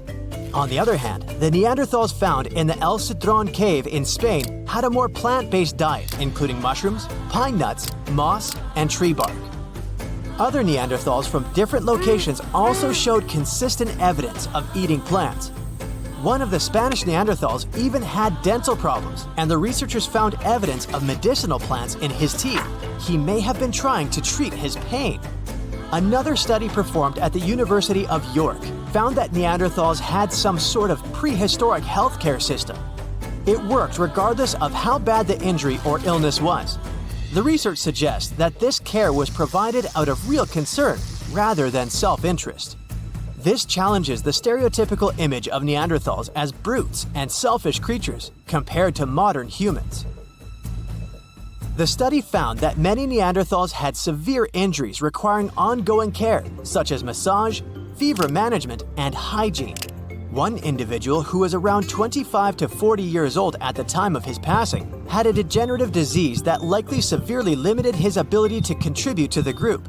Despite this, he was carefully buried, which shows that he remained an important part of the group, despite not being able to contribute much to the daily workload. In case you're wondering, Neanderthals aren't technically our direct ancestors. They're sort of a distant relative, if you'd like, because some of them lived at the same time as modern humans. We coexisted for thousands of years, with Neanderthals living in Europe and Western Asia, and modern humans spreading out of Africa around 50,000 years ago. There is evidence that the two species interacted and even interbred. That's why some humans today have Neanderthal DNA in their genetic makeup. However, the precise nature of their relationship is still debated among scientists. Despite their physical advantages, Neanderthals eventually went extinct. Some people think Neanderthals as a species were not successful because they disappeared a long time ago, but they actually did very well. They lived in difficult conditions for a very long time, much longer than modern humans have been around. Modern humans have only been around for about 100,000 years or so, and only started living in cold areas about 40,000 years ago. There are many factors that may have led to the extinction of Neanderthals. It is believed that changes in their natural climate and competition with modern humans were two of the main reasons. Neanderthals specialized in hunting certain animals, but when those animals went extinct, they may have struggled to find food. Additionally, modern humans had advantages, such as trade networks and better technology, including sewing needles or bows and arrows, which may have given them a competitive edge. Although there is no evidence of direct conflict between the two species, it is known that they interacted. Some people even believe that Neanderthals did not fully go extinct, since their traces of their DNA can still be found in some people. So, what if the Neanderthals hadn't gone extinct? Charles Darwin pointed out that many of the unique traits of humans, like emotions, intelligence, language, and social behavior, can also be seen in some form in other animals. Our closest relatives, such as Homo erectus and Neanderthals, were also quite similar to us. However, Homo sapiens are the only surviving members of the hominin group, which includes around 20 known and potentially many more unknown species of humans and human-like apes. Even if the Neanderthals had survived, they would have probably integrated into society and evolved at the same time as modern humans did. One theory suggests that since they were outnumbered at one point by Homo sapiens, their traits would have eventually merged with ours. Those less advantageous, like their inability to produce fire, would have disappeared over generations. Other theories suggest that maybe they wouldn't have wanted anything to do with us. Looking at our differences rather than our similarities, maybe they would have developed their own communities, choosing to live separately from the modern world. Either way, it's hard to predict how a species that disappeared so many years ago would behave today. But what we do know is that you need to think twice next time you want to call someone acting weird a Neanderthal. Your DNA might make you the Neanderthal in the room.